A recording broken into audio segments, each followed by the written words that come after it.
All right, welcome back to the Triple Cross podcast. Today, it's just the two of us. It's me, John, here with my guy, Casey, White T-shirt Club, playing white tees over here. Oh, that was, I don't know, shouldn't have said that, trademarked. Anyway, they probably don't watch our show, so I think we're good.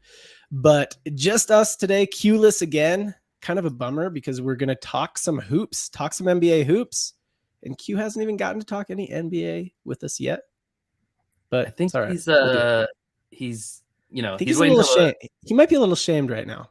He's waiting until the Lakers pull out a win, and then he'll. Yeah, well, you know what? He might not join us all season then. So. Oh no! Hopefully he hears that and comes on next week. He just jumps on. I bet they get a win. I heard what you were saying. I bet they get a win sometime in the next week, and then he's like, "The Lakers, they're turning it around," and then he'll come on the show. They have momentum. Yeah, I mean, well, look, the Lakers are 0-5. I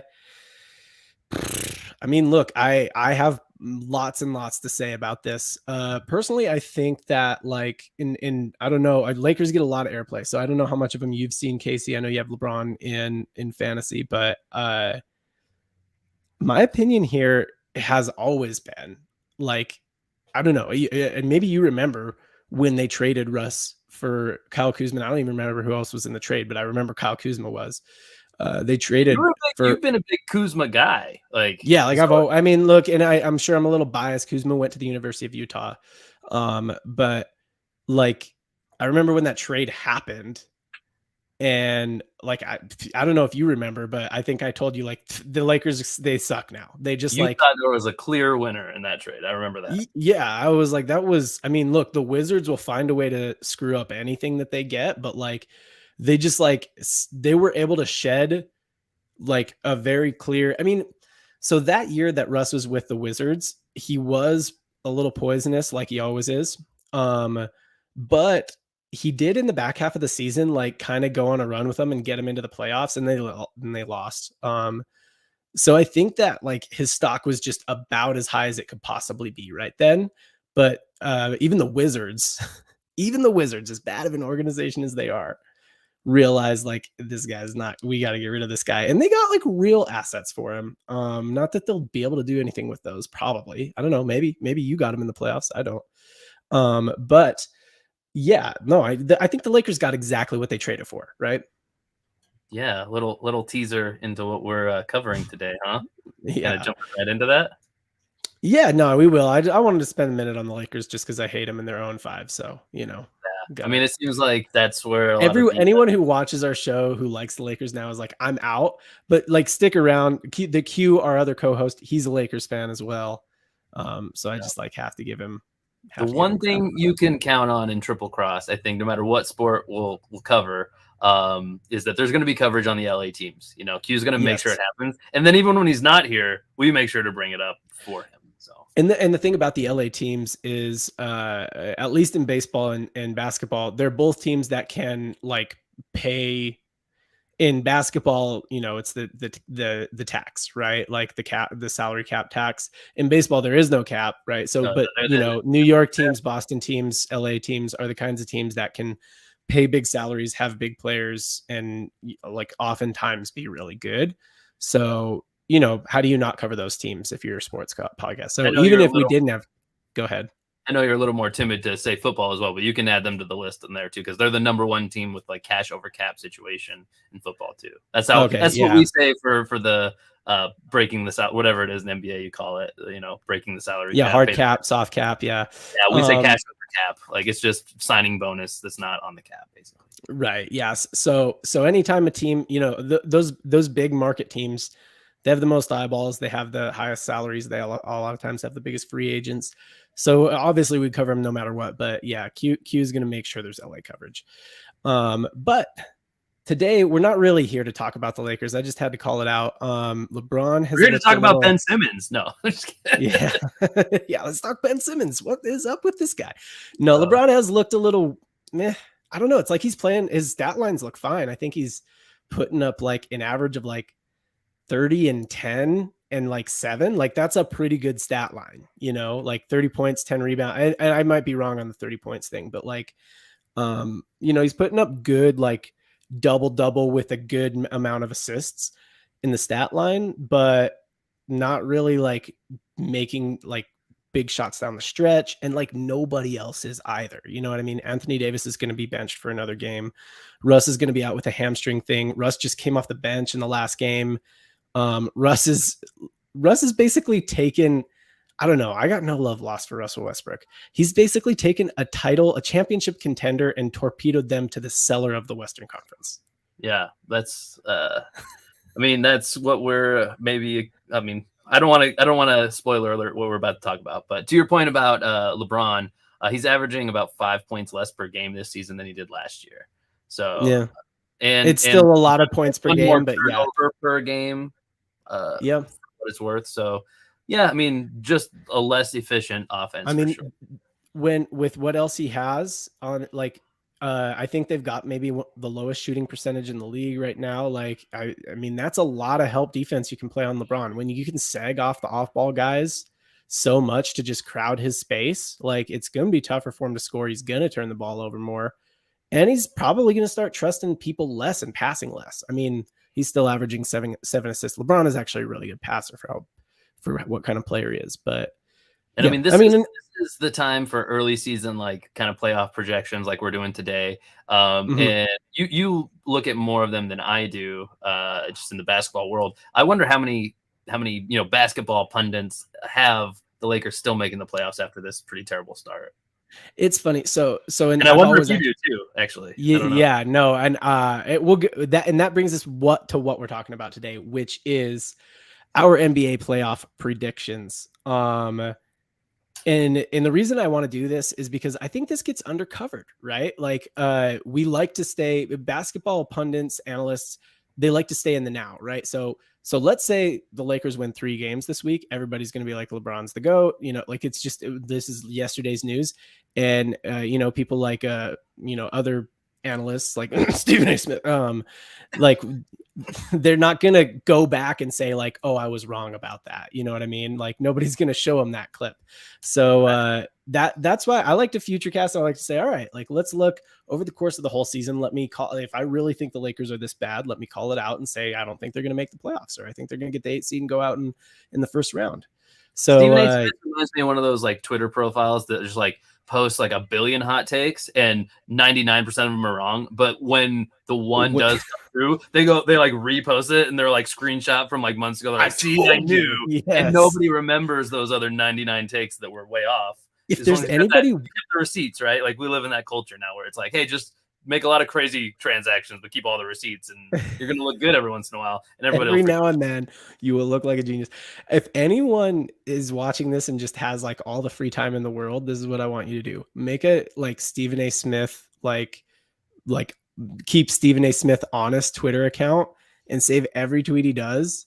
And then like every time he has a hot take that's just awful, like it turns out horribly, if he's super wrong in the future, like remind him about it. I don't know. There might be a Twitter account like that already. But that's what I would love. It's just like someone out there like constantly reminding Twitter that Stephen A. Smith is wrong most of the time. You could call that account like Stephen F. Smith, like Stephen F. Smith. F. Stephen Smith. I'm less like F. Sass.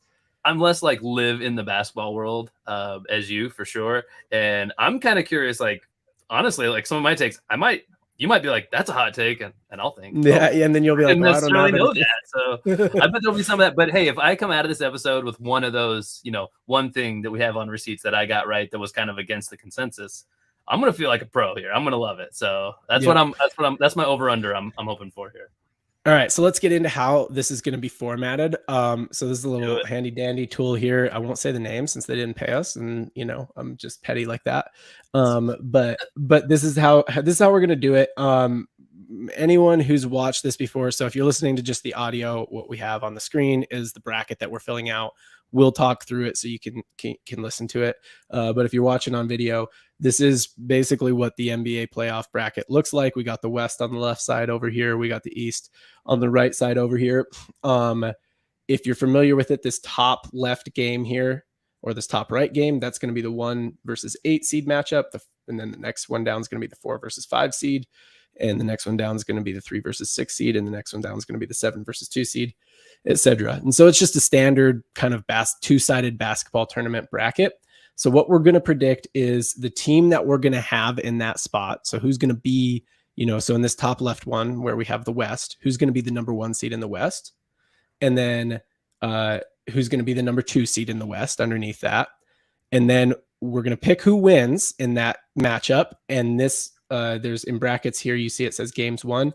We're going to pick how many games it's going to take them to win that matchup. So let's say I had the Lakers in the 1 seed and the Clippers in the 8 seed. And I think in round 1, it's going to be Lakers Clippers, and the Lakers are going to win in 5 games. Then I would put, Lakers, and they're going to win 4, and Clippers, they're going to win 1. And that would mean I would have the Lakers going to the next round. Clear? How did I do, Casey? Yeah, no, you did great. I mean, this is a multi-sport podcast for one, and this is a pure basketball episode. I think the first one we're doing a pure basketball episode. Yeah, I'm excited. For the basketball fans, you're getting what you were jonesing for. But admittedly, I have a confession to make. Admittedly, I had to ask you, like, is there reseeding in this reseeding? I think reseeding is the stupidest idea ever. I'm kind of 50-50 on it. I get it. It makes sense. But also for bracketology purposes, like, I like the linear, like, you don't have to you can have it makes it much easier for us to do something like this for sure. In football, when they do like the playoff picture, they don't even show things necessarily in bracket formation because that's not really how it ends up playing out with the playoff reseeding. But it does you get the benefit, right? Like if you're the 1 seed, you're always going to get that lowest seed. I'm kind of in favor for it, honestly, but I get why it's weird. Like I get that it's the exception to the rule, but I like it in football, I guess. So anyway, let's get into it. Let's jump in. I'll kick off. I'll go West. I'll go West 1-8. You'll go West 1-8. Then I'll go East 1-8. You'll go East 1-8. Or should we go 1-8 on both sides and then go up? Let's do that. I'll go West 1-8, then East 1-8, and then we'll go up to you. So in the West, 1 seed, winning the regular season, most wins in the West in the regular season, best record in the West. I think I've got a little bit of an upset here. I think I've got a little bit of a hot take here. And I think the Nuggets. I think the Nugs are going to do it. The old Denver Thuggets are going to pull off the 1 seed. That was like the early 2010s Nuggets. They're going to pull off the 1 seed. And then in the 8 seed, I've got, grabbing the 8 seed for the second year in a row, the Minnesota Timberwolves. Hey, you know what? I want to cast my vote now. I think we should let me do the same matchup first because it's weird in my mind switching. I don't know. Let me give the 1-8 too. Let me give my 1-8 in the West too. Okay. Well, all right. Let me say who I've got winning. So I got the Nuggets versus T-Wolves. I think the Nuggets will win this in 5. So I've got them beating the T-Wolves 4-1. Hey, Timberwolves, get a shorter name. Jeez, right. Yeah, let me just put T-Wolves. Yeah, what kind of name is that? Who would possibly ever name a high school mascot that or anything like that? Yeah, no way. Inside joke between me and Casey, our high school mascot was the Timberwolves. You know what podcasts are good for? Inside jokes. Inside jokes between. I love inside jokes. I hope to be a part of one someday. Yeah. Cool. All right. So you got Nuggets, T-Wolves. So then I got the Nuggets onto the second round. So I'll just copy, paste them, bring them here, and just remove that guy. All right. Yeah. Jeez, this is like live time is tough. I got to be quick with the mouse, good with the keyboard, no errors. All right, here we go. But we're not revealing any spoilers, so that's kind of nice. I'm going to copy and paste this guy up here. You don't necessarily have the Nuggets, but just so I have something to copy here. Go ahead. I did not do this on purpose, but this ended up that it's our 2 favorite teams in this matchup for me. I have the Warriors with the 1 seed, and I have your Utah Jazz getting that 8 seed. You got the Jazz in, huh? Sneaking the tanking Jazz. The Jazz who are purposely trying to tank. You got them making the playoffs in the 8 seed. They're doing a bad job of tanking, man. They look okay. They are doing they're bad tankers. That's for sure. This is similar to like when we did the football. If you're a multi-sport fan, when you did the football playoff prediction and you had the Raiders going, like, which is kind of a hot take for like our own like culture. And then you actually had them going all the way through. Yeah, we'll see how far that's looking like a really bad take at this point. I forgot that I have to declare the winner here. I'm not having the Jazz make it any further than this. I am not under any impression that you're going to pick the Jazz to beat the Dubs. So I have the Warriors getting this one in 6. I think the Warriors. Wow. Yeah. You think the Jazz are going to take them 6 games, huh? Yeah. I think I'm gonna give the Jazz team some credit. I like the principle you gave with the Raiders that hey, the Jazz already they have to play pretty well to even make the playoffs here. So I think they come in with a chip on their shoulder, like nobody thought we'd be here, and they're gonna have a couple upset wins, and the Warriors might not even take them totally seriously. Honestly, maybe that's the case. Who knows? Right. But yeah, like ultimately the Warriors might be a little complacent. You think? Yep. A lot of playoff experience over there on the Warriors, but yeah, all right. Well, look, hey, I respect the nod to getting into the playoffs. I'll call it out right now. Well, maybe I shouldn't. Maybe I put the Jazz in the playoffs. Maybe I did not. Most people, I think most pundits don't really have the Jazz in the playoffs this year. Maybe now because they just started so hot or whatever. I do tend to think this. I do tend to think that if the Jazz get in, it won't be with the 8 seed. Like either what we're seeing now is real and they're probably like a 4 or 5 seed type team, or what we're seeing now is not real and they're going to drop out. Wow, sounds like you either got them in the 4 or 5 seed or not in at all. Yeah, Jazz are kind of a classic 4 or 5 seed team. Like they're pretty much always right there. Like what a weird identity they have. I know it's really a bummer. I mean, we got the 1 seed one year and lost in the second round. Yikes. All right, let's go. Let's move to the East. I will go. So bringing this over here. I should have put like placeholders here on everything. So I wonder if we're going to have any teams in the same spot at all in the first round, or if we're going to be totally different. So I think I also have an upset in the 1 seed here. I have the Atlanta Hawks taking the 1 seed. Specifically, I think that Atlanta has the type of team that's really set up well to get a lot of regular season wins. I think DeJounte Murray, Trae Young are really, really great balanced backcourt and like maybe one of the best backcourt tandems in the game. I think John Collins is like a really good third. The best teams ever have like a big 3, but really it's like a big 2 and a solid number 3. So think like Dwayne Wade, LeBron James, and Chris Bosh, right? Yeah. Or Michael Jordan, Scottie Pippen, and Dennis Rodman. Those are the best teams. And that is the formula that the Hawks have. And I think it's a formula that will win them a lot of regular season games. Now, will they make a deep playoff run? Yet to be seen. They are not all that experienced in the playoffs. They have gotten deep before with Trae Young and John Collins. DeJounte Murray, I don't think has ever been. But yeah, I do think they just have the formula for like winning games in the regular season.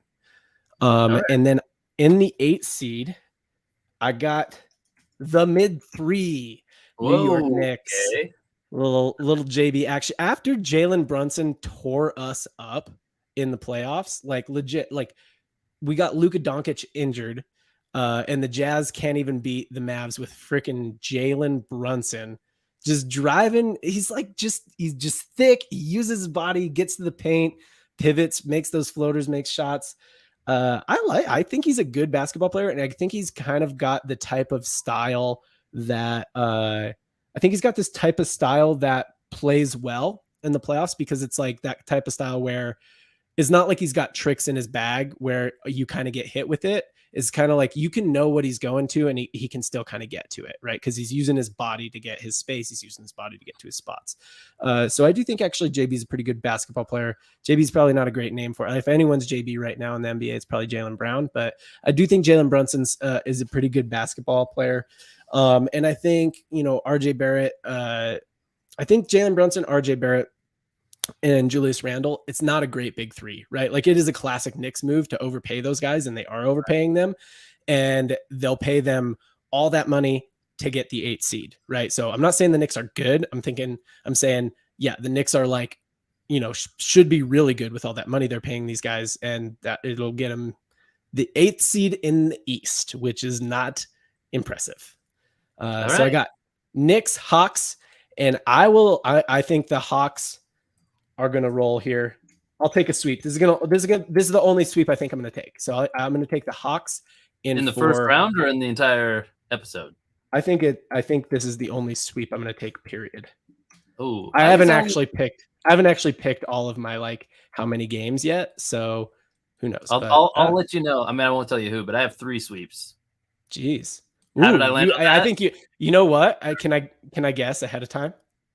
Yeah. I think you got the Dubs roll. They get rolling after the Jazz. Maybe. That's my prediction. We will see.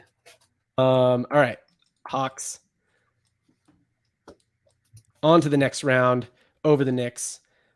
Knicks pick up the 8 seed, spend all that money on the mid 3, spend all that money to get Jalen Brunson, win Jalen Brunson, leave Donovan Mitchell on the table for it, just to get themselves to the 8 seed. Yeah, good job, Knicks. You got into the playoffs. Okay, second round, first round in the East. Round. Yeah, in the 1-8 matchup for Casey.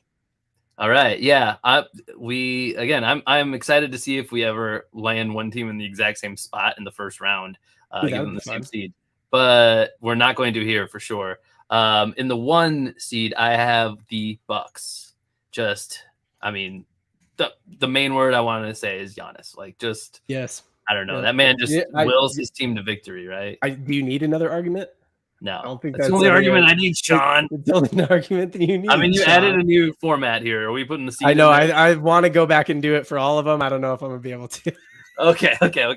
I'll just throw some more stuff out there. And in the 8 seed, I mean, this is probably a reach. This I know. This much I know about the NBA that this is a reach. But I don't know. This is a team for whatever reason. I always want them to be good. There's teams like this in football too. I said it about the Eagles, and they are undefeated in the NFL right now. So I like how all my basketball takes just turn into like metaphors from football. Yeah, I only know football.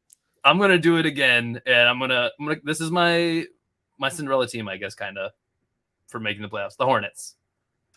Oh yeah, you like the Hornets. I always forget that you like the Hornets. I do. Okay, I mean, well, do you like them enough to think that they can beat the new king of the East? I do not. I I mean, that makes sense. This is the first of 3 sweeps I have, actually. So you got the Bucks in 4. Yeah, Bucks in 4. So Bucks are gonna win 4 games, and the Hornets they're gonna make the playoffs though. Good job, Hornets. Yeah, that is like these 1-8 matchups. Sometimes you're just like, yeah, you guys are gonna get routed. But everybody wins. But sometimes it's like, yeah, you know what? Good on the Hornets for making it. Yeah, and yeah, I guess I'm excited to see LaMelo. He's fun to watch. He's got some of the best dimes in the biz. I do like the way he distributes. Let's hope he can get healthy and get back in the game soon. And Scary Terry, baby, that's my guy. I know you really like Terry Rozier. It all started about half. You like the oddest combination of players. If I can be honest, about 70% of the knowledge that I know about basketball that's not straight from you is from basketball video games. And I mean, Terry Rozier and I, we had a franchise, man, and he was basically he was your guy on 2K, huh? He kind of was. Speed, man. I love the speed. I do think that a lot of people know a lot of their basketball knowledge from 2K. I don't think that's an abnormal thing. I'm not ashamed of it. Don't be ashamed. Don't be. It was 2K like 2 years ago, though. To be fair, so. Yeah, 2K20 or whatever. Yeah. All right. So moving to, I'm trying to buy myself time here to make these seedings. Moving to the 4-5. No, we'll go to the 2. Let's go to the 2-7. You think we should go to the 2-7? Oh yeah. Okay. I got you. I feel what you're doing. Right. I get it. Yeah. So we'll just. I mean, the 4-5 will be like, the suspense will build. All right. So let's go to the 2-7 here. Oh, I did it. Look, I got all the seeds in on them. Dude. That's going to make no sense to anyone who's listening to this on like Spotify or Apple. Like, go watch us on YouTube. What are you even doing? Podcast. Yeah. What are you doing listening to podcasts? Shh. We got the T-Wolves bolded for some weird reason. I don't know how that happened, but it's not a big deal. But you got them what? I think they're bolded. The font. Dude, I don't know, man. Randomly, they got. You're like T-Wolves. Let's go. Yes, let's go Timberwolves. All right. So in the 2-7 matchup in the West, I have the 2 seed. I don't know. I got to check my list. Hold on. Okay. Okay, now you can drum roll. Nobody can hear it though. So Casey's drum rolling. I have the golden state. Here we go. Yeah. Put some respect on their name.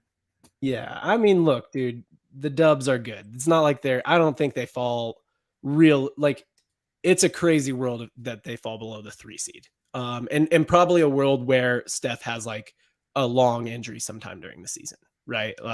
Short of that, I don't think anything makes them fall below the 3 seed at best, and most likely the 2 seed. They're off to not a great start, but I personally just don't think that matters.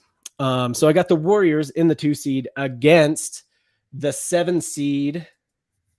I almost snubbed these guys purely because it's very difficult. I don't like them. But in the spirit of trying to make good predictions, the 7 seed LA Clippers. So we got Warriors, Clippers in the 2-7 matchup in the West. The Clippers are pretty well built for playoff basketball. So this would actually be a really good 2-7 matchup, because a lot of times with that 1 or 2 seed, you get like kind of a little bit of a lighter matchup first round. But the Clippers are like the exact kind of team that would like not win that many games during the regular season because they're just load managing everyone. And then like they're kind of well built for playoff basketball. Because it's like they're that kind of team where like, hey, look, you can play against us every night. You can study all the film you want. You can know exactly what we're doing. We're still just going to do it and score. All right. But I don't think, I mean, the Warriors have just overcome, like they've got so much playoff experience. I'm sensing. Okay, never mind. You're bringing it back. The Warriors got so much playoff experience. They have so like, you know, if it were anyone else, like if it were like if I would have reversed this and it would have been Nuggets, then I'd be like, oh, Clippers might. But like honestly, it's just the Warriors are like, okay, yeah, that's cute that you're built for the playoffs, but we're the Warriors. So I have the Warriors getting by the Clippers. My guy. But I do think the Clippers are going to challenge them and take them 6. Okay. All right. Warriors in 6, huh?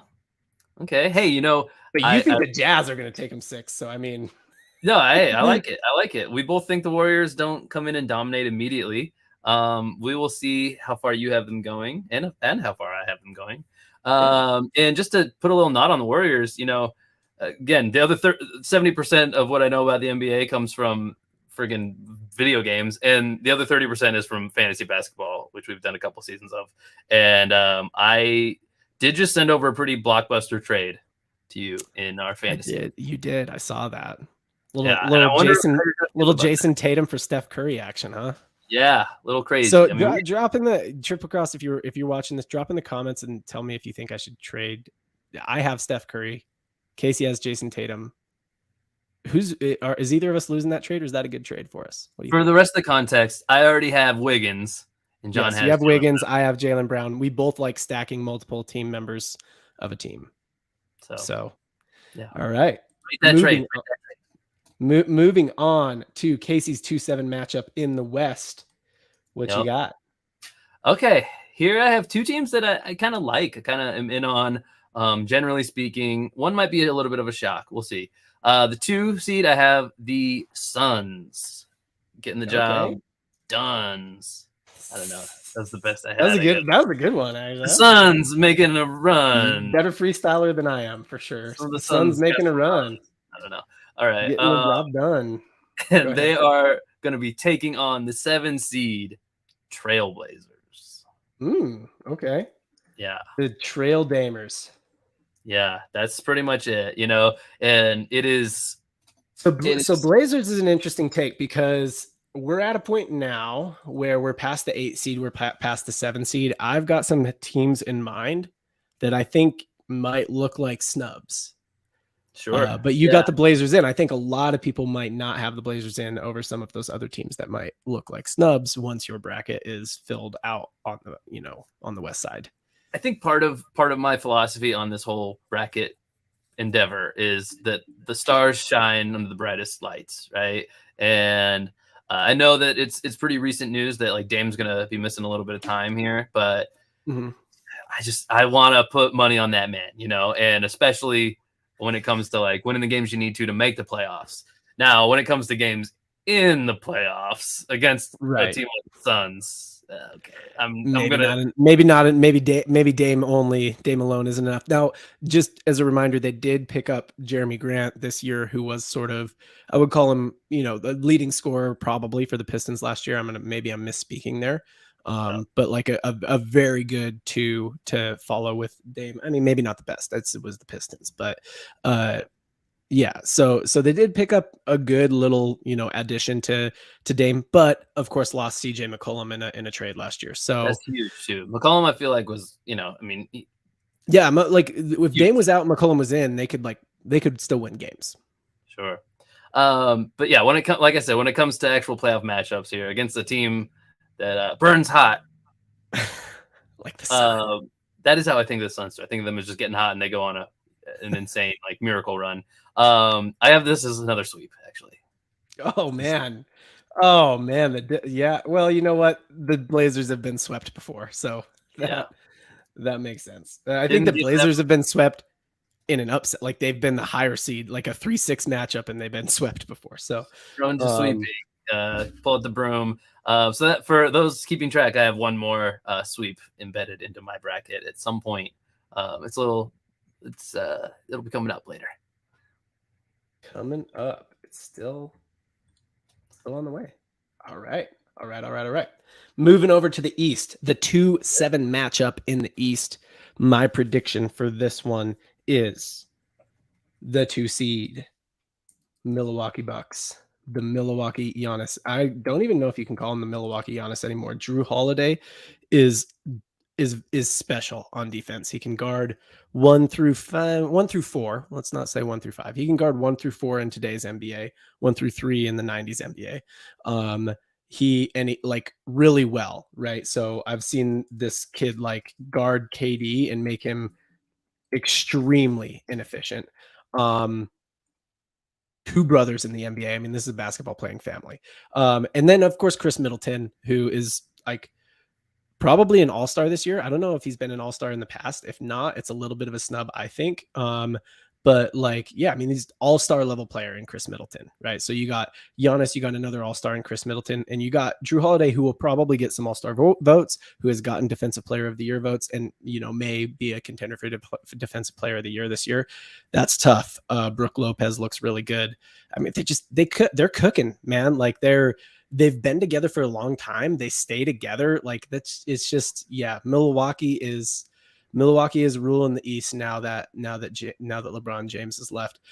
So I got them in the 2 seed. You don't have to tell me. I have them in the 1 seed. No, you got them in the 1 seed. I know. I'm not telling you. I'm telling the people. You practically are snubbing them. Are we supposed to pretend that people aren't listening? Like I'm not just talking to you, man. I guess. So I got the Bucks in the 2 seed, and in the 7 seed, I have. I think this one, a lot of people are going to be like, how do you have them in the 7 seed? They're better than that. I got the Miami Heat. I got the Heat kind of barely getting into the playoffs in the 7 seed. And this is, if in the 7 seed, they would have to win a play-in game. I hope I didn't say that wrong. They would have to win a play-in game in the 7 seed. So like that is a team that 3 years in a row basically has made deep runs, has made it to championships. Has made it to Eastern Conference Finals, and I got them in the 7th seed. And if they can only get to the 7th seed, and if this is the matchup, now if this was reversed and it was Hawks 2 and Bucks 1, then the Heat might actually be able to get past the Hawks, I think. But if the Bucks are sitting in the 2 seed and the Heat get the 7th seed, that's the end of the line for the Heat. I like the Heat. I don't think Jimmy buckets will go down easy, even to Giannis and company. But I don't think they're enough to beat the Bucks, and I have the Bucks winning in 7 games. Interesting. Yes. Yeah, I do think so. Like, I think the Heat are a really great playoff team. But I think they just might, I don't know. I think they might not have the best regular season. And that is like kind of the curse of Jimmy Butler, really. Like he is a great playoffs player, not a great regular season player, I want to say. And in the East this year, with all of the talent that's infused over there, with Donovan, with everything that's gone to Cleveland, with Donovan Mitchell going to Cleveland, with Jalen Brunson going to New York, I don't think they can kind of like mess around and grab that, 5 seed and just work from there. Like, they're going to have to win enough regular season games to get themselves up to the 5 seed or better, or they're going to be facing a team like the Bucks in the first round. They're going to risk that. And if that happens, that's an early exit for them, in my opinion. Yeah. Yeah, it's a tough matchup for sure.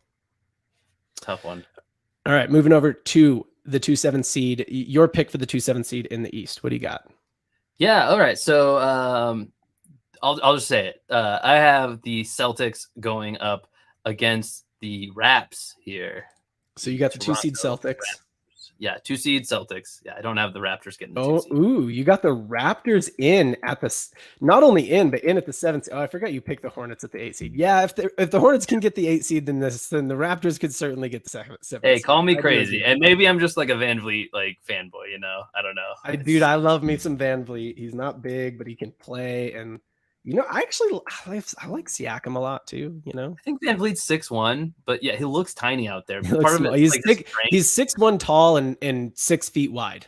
Yeah, he's the closest thing that I think I have to like my body type represented out there. He's for the NBA, he's short and stocky. Like that's just. No, there is a dude on the there's a dude on the Pelicans. He's not that stocky, but there's a dude on the Pelicans. I can't remember his name. It's I don't know. I'll send it to you. He's small. He's like 5'8" or something like that. It's cool, man. Muggsy Bogues. Yeah, and he like gets some minutes. He's like a good defender. But okay, so you got the 2-seed Celtics versus the 7-seed Raptors. And I do have the Celtics here. So, sorry, nothing interesting yet. No upsets on my side yet. I do have the Celtics taking them down in 5 games. Okay, so at least the Raptors steal one off of them. I like it. Yeah. I felt like I couldn't have too many sweeps in here. I don't know what the average is for how many sweeps there are in a whole. I feel like it's less, and this is just my subjective, but I do actually feel like it's less in the East. Like in the first round, a lot of the games seem to go to like 6, or a lot of the series seem to go to like even 6 games or 7 games, even the first round. And I think I'm just going off the cuff here, but I do think that the Celtics last year like might have played every round to 7 games, other than the finals. So pretty efficient here on this one, actually. They got the job done in 5. Yeah, good job, Celtics. Yeah, that's what I got. I mean, the Celtics are, I think they're just a really good team. I think they're going to, be a problem for anybody in this conference, really, Yeah. Can they win the whole thing? I mean, maybe. They look like they could have last year, So why not? Yeah, I mean, it's the same Bucks, Celtics. If you end up in that 8 or 7 spot and you come up against them first round, kind of a bummer for you. But hey, if the Raptors play well enough this season to grab the 7 spot in the East, which might take maybe a 500 record, maybe a little less. I mean, that'd be good. That'd be good for the Raptors. There's a theme to my bracket here. I did. It's a lot of things you like. A lot of teams you like. It's a everybody wins kind of thing, right? All the 7 and 8 seeds are just like, hey, good for you guys. You lose pretty quickly in the playoffs, but like you made the playoffs. Good job. Casey's like, I want everyone to get a trophy. Eternal optimist when it comes to this, I guess. Yeah, for sure. All right. So moving on. I think there's going to be a lot more to discuss here in the 4-5. Should we go to the 4-5 or the 3-6? Up to you, man. You're leading this thing. Let's go to the 3-6. Okay. All right. So in the 3-6 spot in the West, I have as the 3 seed. Don't start my drum roll too early. All right. I didn't know that. That was a beard scratch. That was not a drum roll. Okay, Sorry. So little scratch into the microphone. Got it. I have the Run and Gun Suns against the 6 seed Mavericks of Dallas. Whoa, interesting. Why interesting? You went bold again. Just to let you know. Not that it matters. Geez, yeah. But it's hard to do this and talk about it at the same time. I got you, man. I got you. All right.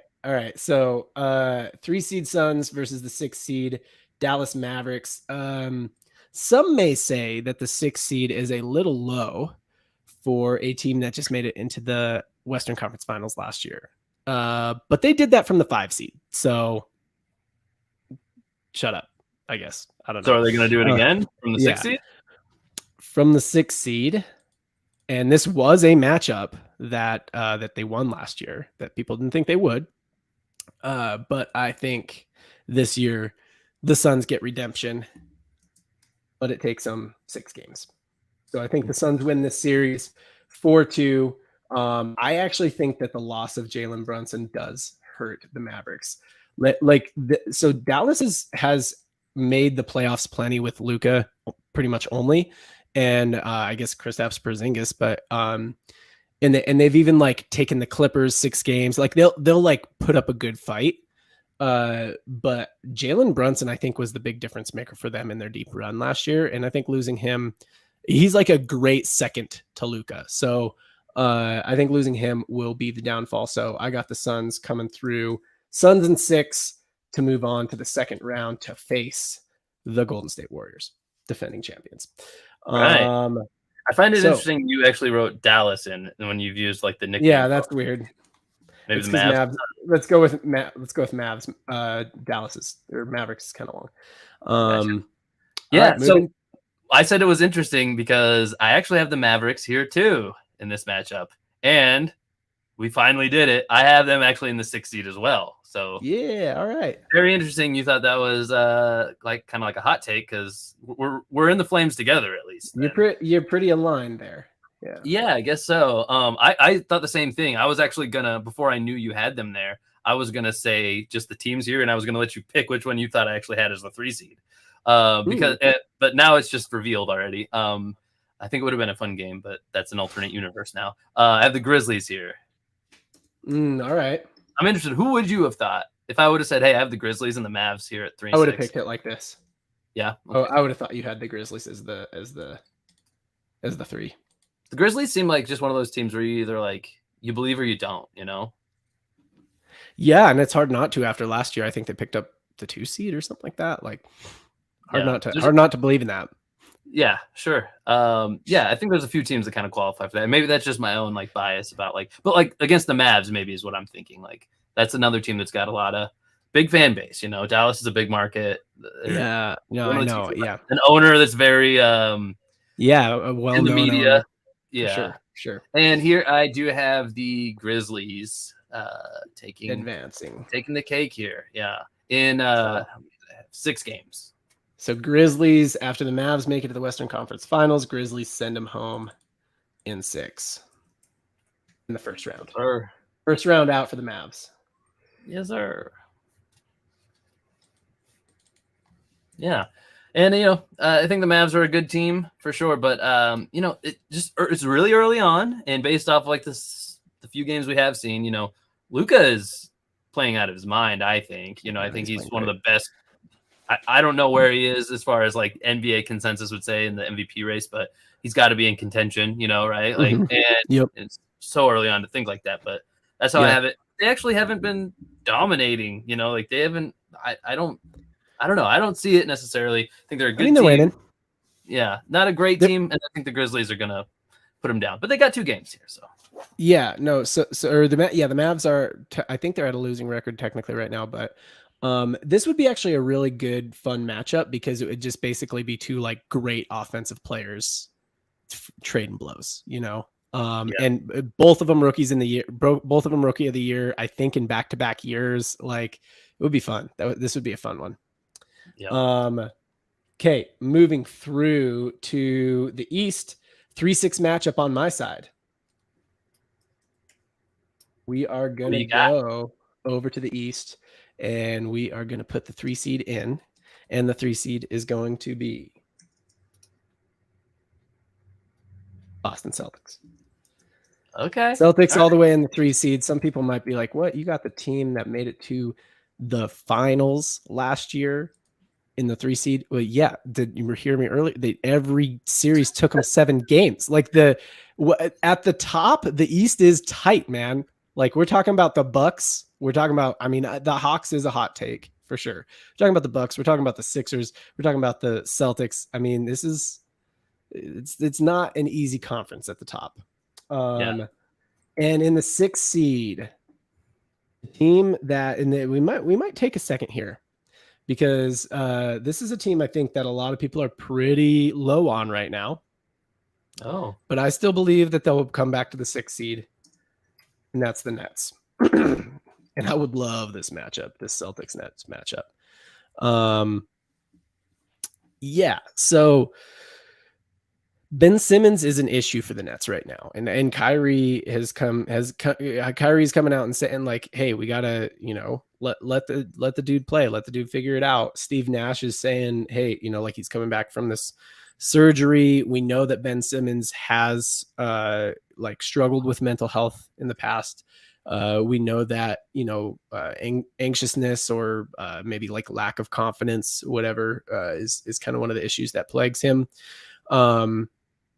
So where I'm at here is that I think the Nets figure it out in one of two ways. I think way one is that he figures out some kind of role.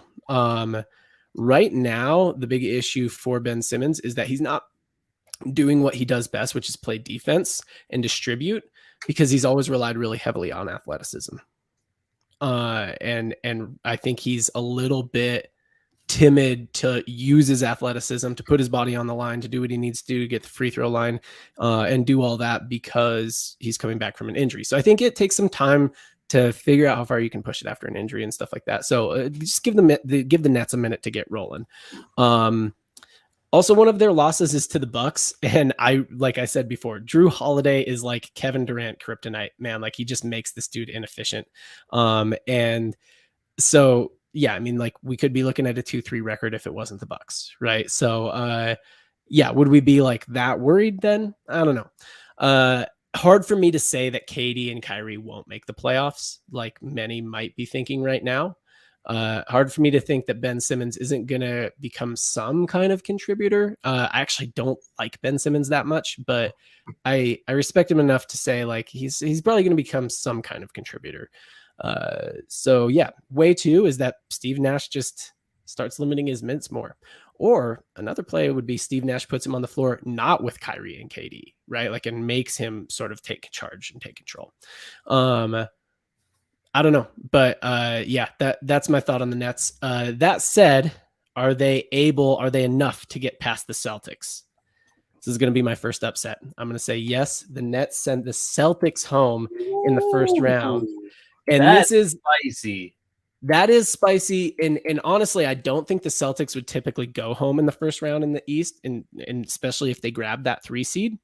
But if it's specifically because the Nets, this scenario would have the Nets essentially basically for the first maybe half of the season, 20, 30, 40 games, something like that, really in a figure it out mode, and then rolling in the back half, having figured it out, rolling up from maybe outside the playoffs into the 8, into the 7, into the 6. And by the time they hit the playoffs, they've kind of got it figured out. And that is like the kind of team that even if they came up against the Bucks or the Hawks or whoever, it's like a Nets team that's got it figured out. That's a dangerous team. So yes, I have the Nets in 7.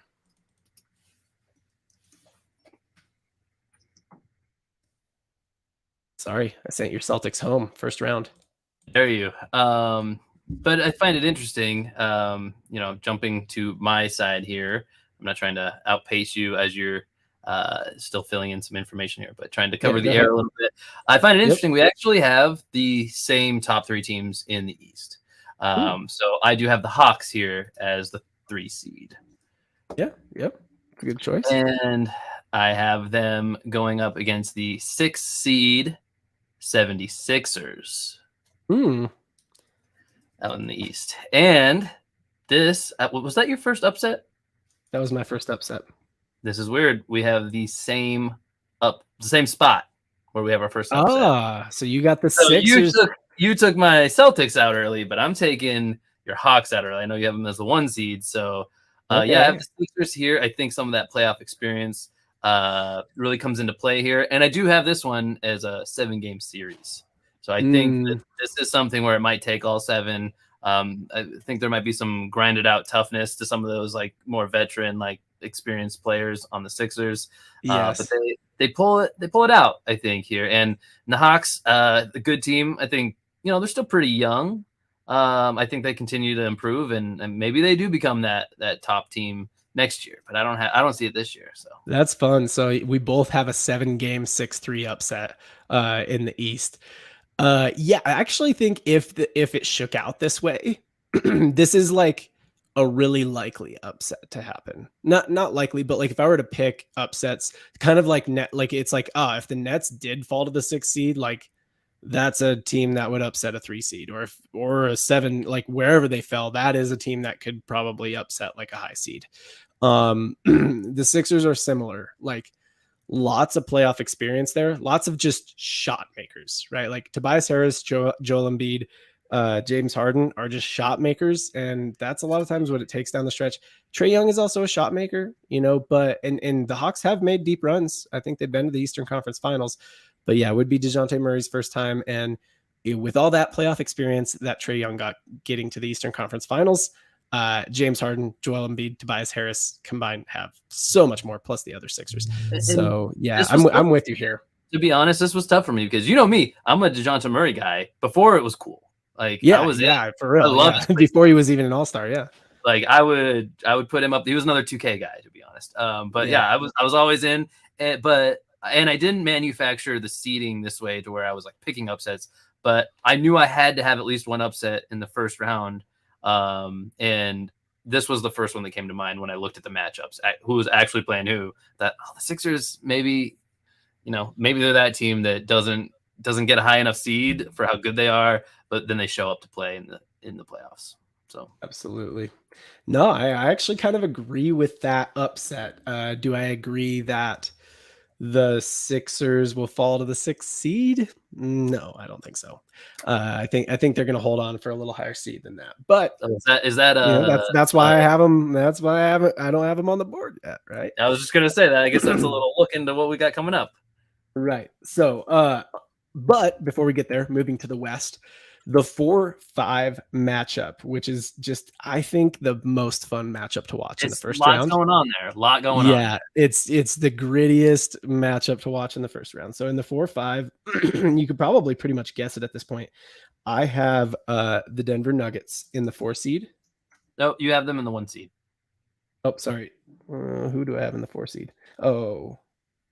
Uh-oh. Uh-oh. They made the playoffs twice this year. Yeah. Sorry to rain on your parade, but better early than later when you have the Nuggets playing the Nuggets. I bet the Nuggets win round 2. Who did I choose for the 4 seed or the 5 seed? I couldn't tell you. I don't know. Yeah, you're like, I don't know, man. Like, how am I supposed to know? Do you want to skip to me? So I already have the Suns on the board. I already have the Nuggets on the board. I already have the Timberwolves on the board. I already have the Warriors on the board. I already have the Mavericks on the board. Put the Jazz there. You know you want to. Yeah, I do want to, but do I believe that they'll get the 5 seed? That's the question. Or the 4. Well, I'll tell you who I have in the 4 seed. In the 4 seed, I have Memphis. Okay, that is who I was going to guess. I had them in the 3, so I figured you might have them near there. I have the Grizzlies in the 4, and then 5 seed. Who did I want here? You know what? Maybe we go Jazz. Maybe we do it. Whoa! All right, Hot Take City. Yeah. Doesn't feel right. I thought I had another team here. I know. I mean, I appreciate your transparency on this. Clearly, there was a little mishap, but so wait, is that to say that you didn't have the Jazz originally? No, I don't think I didn't think I did. Like, I'm looking at my list right now, but yeah, and you know what? Like, it's kind of like I said earlier. I do sort of believe this, that like if the Jazz get in, which I'm actually flipped here. Like I'm actually not totally sold. It sounds a little weird that I have the Jazz in the 5 seed, and I'm like, actually, of all of these teams, I think the Jazz are the least likely to get into the playoffs. But if they do get in, it'll be like in the 4 or 5 seed, not that in is like what you said that earlier for sure. So yeah. I mean, you got it here. So this, yeah, look, I guess like let me believe, since they're 4-2 right now, when we're making this call. I don't want to spoil anything here, but I got to believe you got the Nuggets winning the next game no matter what, since you were high on them. Yeah. So this is the problem, is that now I see the path through this, right? And now you're like, the reason I was considering not even putting the Jazz in at all is because I don't think that I might put the Jazz in the Western Conference Finals, right? No, I love this. Interesting development. I love it. I love what happened here. So I'm gonna go. I'm gonna put them in. I'm gonna pull the Band-Aid here, and I'm gonna say that the Grizzlies win. They sweep them. Okay. No. Grizzlies win in 6. Sorry, that was just a really interesting development that went down right there, and yeah, I really I have my list written, and I'm like, who am I missing? And it's so let me give the alternative. John did all the prep work for this show too, so you had a lot of stuff going on pre-show. Yeah, so let me give my alternative scenario. My alternative scenario would probably be something like everybody moved up one spot. So the Mavericks would be the 5 seed. The Clippers would be the 6 seed. The Jazz would be out. The Timberwolves would be the 7 seed. And the Pelicans would be the 8 seed. So if the Jazz don't make the playoffs, they'll be the 10 or 11. They'll tank like they're supposed to. And the Pelicans will get in then the 8 seed, and all of these low seeds will be moved up one. So that's T-Wolves 7, Clippers 6, Mavs 5. And I think that was my original scenario, but since I didn't put it out like that, we're live. We do these episodes live, so this is what we're doing. But I will move the Grizzlies. So I'll split the difference here, and because I didn't originally even choose the Jazz to get into the playoffs, I will rip the Band-Aid and say that.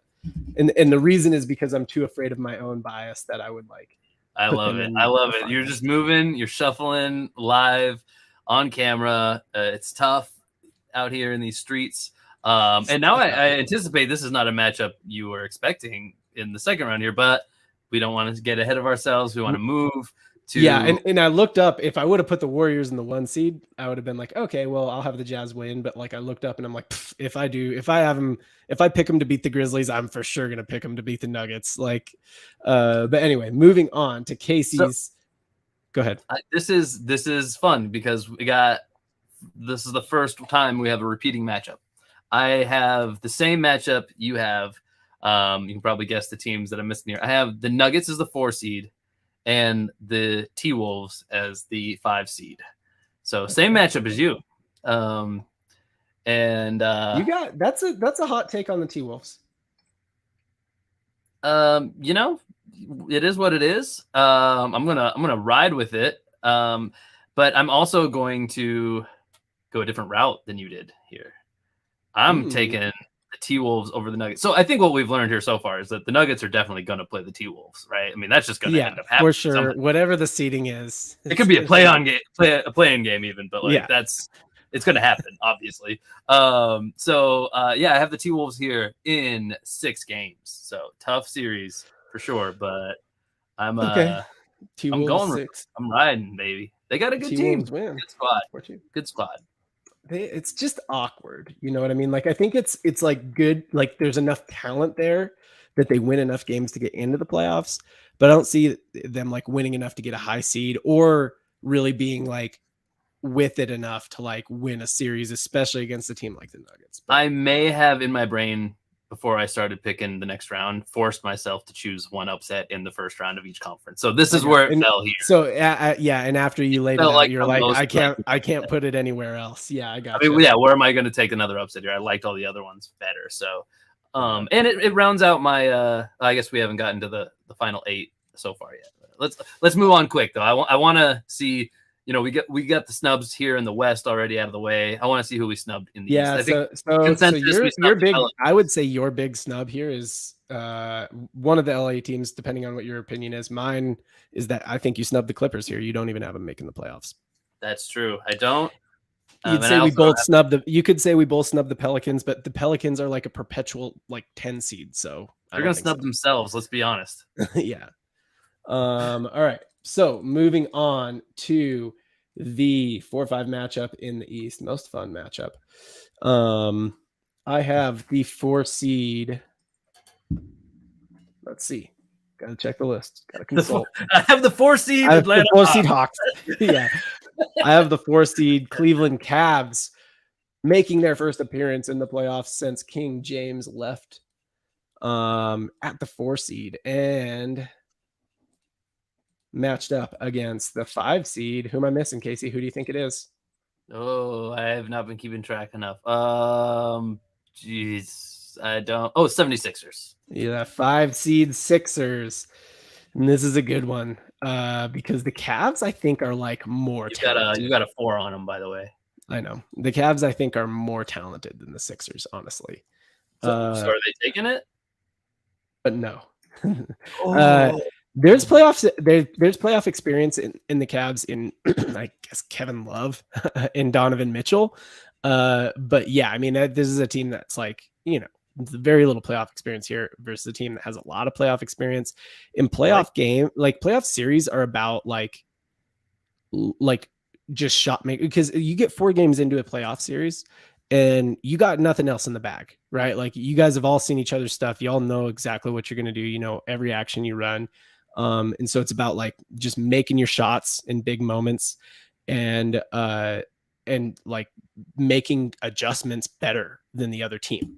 And I think that the Sixers experience will allow them to do that. And I think it will allow them to do that in pretty handy fashion in 5 games. Sure. I like that. I like we both have the same like underdogs according to us advancing to the second round. I wonder how far the train goes on the 76ers now, since we both it's fun when we line up on something. That's what I'm getting at here. Right. And like the Sixers are like one of those, they're like a classic team that would like grab a low seed but still make a deep run type of thing. So all right. Oh, I guess I still have one left to do. So yes. So 4-5 matchup in the East. But 4-5 matchup. I bet you can guess. I've got 2 teams missing that belong here. The 4 seed, I have the Heat. Yeah, I forgot. You didn't have them on there. Yeah, and I think you had them higher than that, didn't you? No, I have them low. Oh, you had them low. So I'm a little higher on the Heat, at least in the regular season here. And I have them going up against my 5 seed Cavs. They're also in this. So also got the Cavs in this matchup. On the Cavs, it sounds like right now. This is interesting. So you have a Brooklyn Nets snub. You do not think Kyrie and KD are going to, and coach Steve Nash are going to make it to the playoffs. You could even say, I mean, according to your bracket, I snubbed both New York teams. I don't have the Knicks either. So. I can understand a Knicks snub. I mean, the Knicks are like just the organization. The Knicks are just an organization that can find a way to lose. They could be on the uptrend though. They could be. I think the mid 3 might find a way to get to the playoffs despite the organization. The mid 3 might get midder next year. I don't know. They might grow. Right. Chemistry, right? It's like, who knows? That could build. Yeah. This is not about the Knicks though. But I'd say the Nets is a bigger snub. But fair, yeah, and that's fair. That's fair, right? But I just.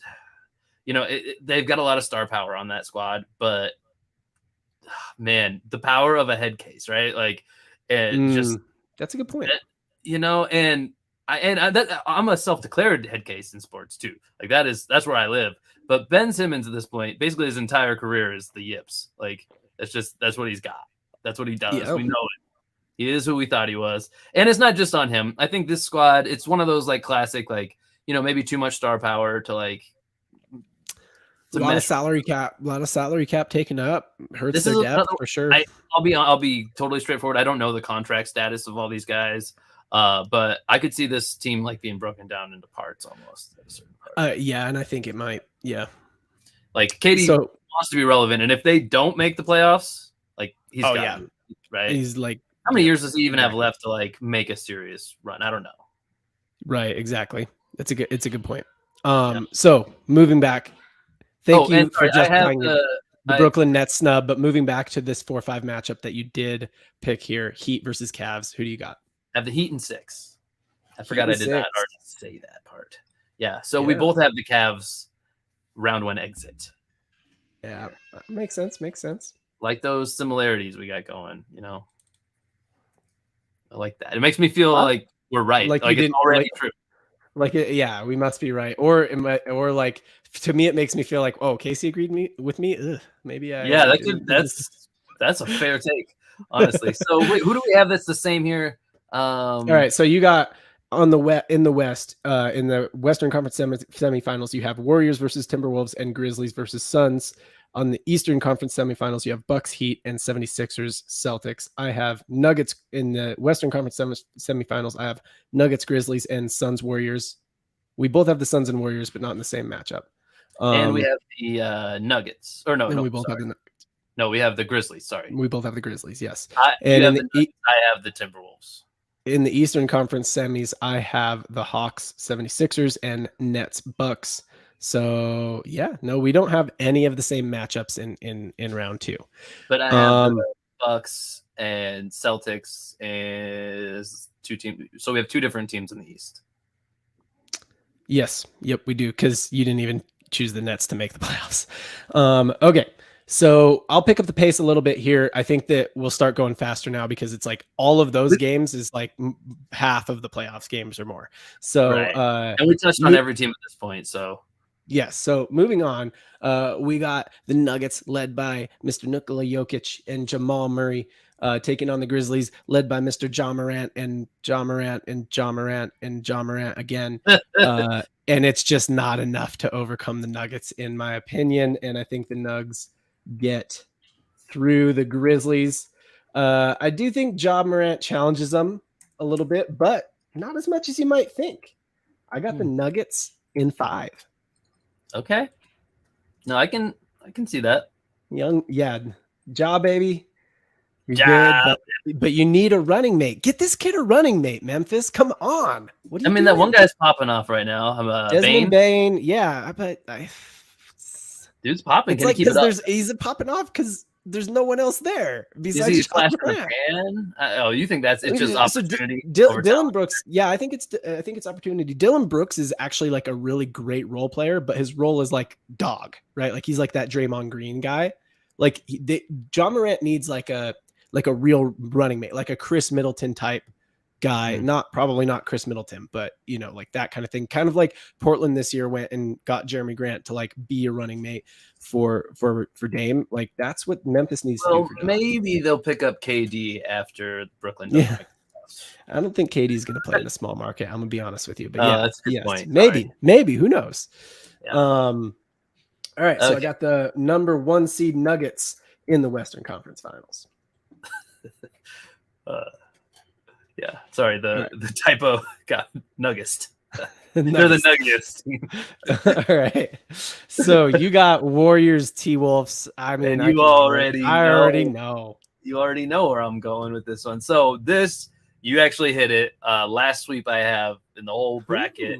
I have the Warriors getting hot, stumbling out of the blocks a little against your Utah Jazz. Sure. I appreciate and they go, hey, did we just drop 2 games to the freaking Jazz? Like, let's fix this problem. Maybe you don't actually believe it, but I appreciate the respect, of sure. Like maybe you're just like, hey, look, I can't tell John that his team's going to be the 8 seed and then they're going to get swept, so I won't. But like, really, I do think they will. I think I'm putting it on. I haven't. I mean, sure, it's mostly fantasy, but I'm a little let down in Clay so far. And I have it in my head as like, hey, Clay, like Steph is just always going to perform, and Clay doesn't get his act together until round 2, and he really comes to life. And he becomes big game Clay. Yeah. Game 2 Clay, game 6 Clay. Yeah, I guess I don't have him going 6 games here though. So like, he just keeps it after he goes 6 in the Jazz. 6 games. He evolves into game 6 Clay, and then he remains game 6 Clay through all the games. Yes. Okay. So you got the number 1 Warriors taking down the T-Wolves. T-Wolves are like, oh my gosh, we beat the Nuggets, and then they get swept. That's it. That would be a great run. A second round run would be like a great run for the T-Wolves. They've had like good players for a long time, and like kind of done like a couple entrances into the playoffs, never past the first round. Can they figure it out, right? Because it's just like the Gobert factor is the thing, right? Like it's like that's a significant move. So and I guess I got them like figuring it out. I think defense does. I mean, I think every sports league is trending to where offense kind of does dictate wins and losses a lot more, but I still do believe it's a little more true in the playoffs of most sports. The defense does play a bigger factor than in the regular season. And I think that Rudy is a vicious defender down in the paint, right? And that's going to be a difference maker. Yep. And the other thing is Anthony Edwards gets better every year. I mean, he's the third year now. Like, yeah, he's getting to be like a real threat. Okay, moving on to my Eastern Conference semifinals matchup between the Hawks and the 76ers. You had this matchup in the first round. Oh, hey, we hit another one. Look at that. And I got the same thing you got. I got the What? 76ers upsetting the Cavs. 76ers are like, oh, we got this path through the playoffs through all these young teams. They're going to be great. These are going to be the teams ruling the East in a few years, or the players ruling the East in a few years. But right now, is still Joel Embiid. It's still James Harden. It's still Tobias Harris. You got the It's still 76ers essentially. You know what? I don't even like the Sixers. I don't. And I don't like James Harden at all. I don't like Joel Embiid. But like, I think if they actually got this playoff set up, they would tear through these two young teams. And I'm going to do the same thing again. They're going to get through the Hawks in 5. You got you went 7. You got the Hawks or the 76ers essentially putting the chip on the shoulder of the Cavs and the Hawks, who you think are going to become great teams in the East, the new look East, right? Yes. But it's not for another year, basically. Right. Yeah. Not yet, boys. I got you. All right. So, yes. So 76ers taking down the Atlanta Hawks. The Hawks. Okay. Yeah. But I got it in 5. You said it was going to take them 7. I'm like, no, they're just going to tear right through them. Well, I mean, we both have the round 2, series is going fewer games so far. So let's see if that continues. Hey, we hit on a third one here. I, in my 1-4 matchup in round 2, have the Bucks and Heat, which I had as the 2-7 matchup.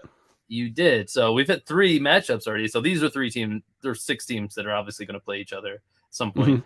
No matter how it happens. And I do have, let me double check here. I didn't go crazy. Hot take, Phil, did I? No, I have the Bucks. You didn't go. And it wouldn't be crazy because there's been so many times that like the Heat have caught a playoff matchup that I'm like, oh, those guys are good. It's a bummer they caught that matchup. And then they freaking won because Jimmy Butler puts up 40 a night every night for the whole series.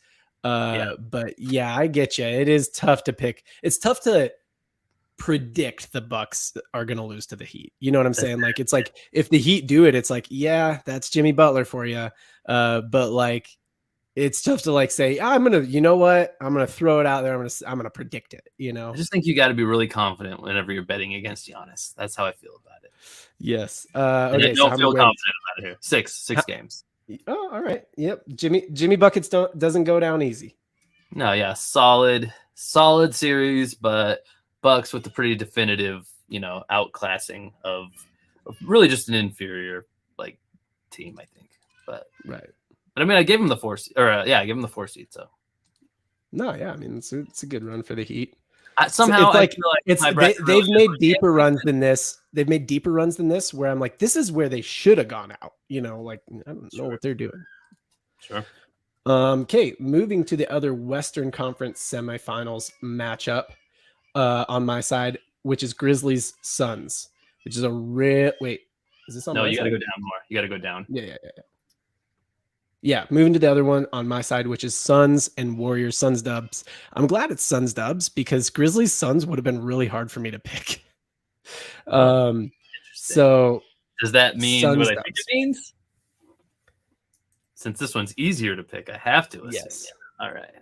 So I got the Dubs coming through the Suns. You got the boring 1-2 seed. I know it, right? Yeah, and look, it's like I think the Suns have the chip on their shoulder from losing in the Western Conference Finals. They come in ready to, but it's just it's Steph. He's still Chef Curry, and it just you don't have it. You can't do it. And Andrew Wiggins, man, like he has evolved. Like I actually have always said you could say Andrew Wiggins is a little overpaid for how good he is. I don't know if I would say he's overpaid. If he is, it's only a little bit. But I've always said like I actually don't think he was the number 1 overall pick, and I think it's really easy to be upset with the number 1 overall pick if he's not Anthony Edwards, and it's like, yep, this was a great decision. But like. He's a really good basketball player. He's gotten rid of a lot of like, more bad habits he had on offense. And he's picked up just like this really great defensive ability. He's such a good 2-way player. He does everything. He rebounds, he assists, he shoots well. He is actually like, I mean, he is that running mate and another running mate, really. And I would actually say that, look, if the game's on the line, we got one shot, the game's on the line, obviously the ball goes to Steph, but just as easily, like if they're like double, it's like, hey, make anyone else beat us. give Andrew Wiggins, he's a good ISO offender, right? Like give Andrew Wiggins an ISO and that dude could get a bucket at the end of a game too. And yeah, so yeah, I think it's just a little too much for the Suns. That said, I am loving what I'm seeing out of like Damian Lee and like Cam Payne. Like I do think the Suns have some really good young players. It's like, can we replace what Chris Paul does for us? To like really look out for our future in Phoenix. And if we can, then I think Phoenix has a really bright future. The Suns will be bright. So that is the Western Conference Finals. I will have the Nuggets versus the Warriors in the Western Conference Finals. And I do have the 1-2 matchup, but I do want to call out that I don't think many people would have the Nuggets in the 1 seed or the 2 seed. So I think it's already a hot take. I think it's already a hot take. I like it. I like that. I mean, I think I might have just accidentally disrespected Clay by saying Andrew Wiggins is Steph's running mate on the Dubs. But like, I think that's the kind of running mate. Like Clay is a really great like shooter role player, right? But like that kind of running mate who does all the things. Great two-way. The Scottie Pippen, right? Like he can score, he can defend, he rebounds, he does everything. And I mean, is Clay still the same Clay? I don't know. Like, you know, it doesn't. He seems to be more of a. Maybe. Yeah, he seems to be more of a true 3-and-D player, swingman type of guy now. Yeah, yeah. At his best, he's still, you know, who he was, but I don't know. We'll see. We'll see. The mean doesn't seem to be there. I get you. Yeah. Okay, your Western Conference semifinals matchup on the other side: Memphis Grizzlies versus Phoenix Suns. What do you got? So you had it as a boring 1-2 finish, and I was very quick to notice that because I also have a boring 1-2 finish. Only. Go ahead. Yeah. And oh man, I lost train of thought. Yeah, I have the 1-2 finish here, and I forgot what I was going to say other than that. But I have the Suns winning in 6 here. Got you. Not only do you have a boring 1-2 finish, but you have a repeat of last year's Western Conference Finals. Yes, and that I was going to say this as well. That it's the it's the 1-2 finish, and at this point in like building the bracket, I find it hard to. How do you pick upsets this deep in the bracket? Because like they earned the reason you seeded them that way is exactly like it's easier to pick. I mean, I didn't want to just keep forcing upsets that I didn't really think would happen. So like when push came to shove, do I think the Grizzlies beat the Suns? Like no, I guess I don't. I don't know. Yeah, I get you, and I think I can pick them a little easier. Like I've got the Nets pretty deep already, right? And you actually said you accidentally looked at my bracket. You said this would be a tough call. Yeah, I think the Grizzlies Suns matchup would be a tough one, but I think it's a little like different teams are built for playoffs, so that's where the upsets happen. But once you get to the semifinal, round 2, and those teams that are the very top teams, like let's be honest, they're built for both. Like it's not like they're terrible in the regular season. The best way to be in the like Eastern or Western Conference Finals is just be really good basketball teams, and then that's like that's like 80 to 90% of it. Okay, so other side. So Casey in the Western Conference Finals has a repeat of last year with the Golden State Warriors and the Phoenix Suns. That's what it is. And I mean, look, it's not a bad pick. Not a bad pick at all. And then to round out the Eastern Conference Finals. So one team in the Eastern Conference Finals already on my side is the Philadelphia 76ers. And the other side of the bracket, we have the Brooklyn Nets and the Milwaukee Bucks. And I love this matchup, and they've done it before in the playoffs, and they'll do it a bunch of times in the regular season. And it is like such a fun matchup to watch. And here's the problem with the matchup. Drew Holiday.